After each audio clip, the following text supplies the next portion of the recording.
Okey, untuk anda yang nak buat printing kat Materi Printing, nak jadi ejen, anda jangan risau sebab kami di Materi Printing ni ada satu mesin atau production line A to Z. Contoh kita ada mesin digital memang untuk industri grade. Lepas tu kita ada juga mesin untuk laminate. Jadi nak tambahkan finishing ada pilihan laminate, matte laminate boleh, nak gloss laminate pun boleh.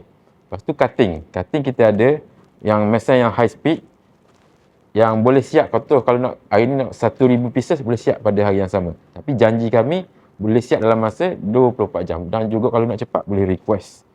Tu kita boleh bincang nak laju. So A to Z kita buat in-house sebab tu boleh kita janjikan yang laju. Untuk pemilihan material stiker yang digital punya stiker produk, kita ada mirror coat, ada stiker transparent dan juga ada juga stiker sintetik. Mirror coat ni kegunaan dia untuk produk-produk kering. Contohnya krepek, produk biskut, produk kuih raya dan sebagainya. Untuk stiker transparent boleh guna untuk biasanya orang guna print one color, hitam saja. Contoh untuk logo, guna pada cup minuman, guna pada benda-benda yang simple untuk nampakkan lebih premium. Yang ketiga untuk sintetik. Sintetik ni sifat dia adalah kalis air. Kalis air ni dan gam dia kuat untuk kegunaan biasanya untuk barang basah. Contoh untuk frozen food, kepuk lekor ke barang-barang basah lah. Barang frozen dan sebagainya. Jadi yang tu kita ada pilihan stiker dan juga ada pilihan finishing.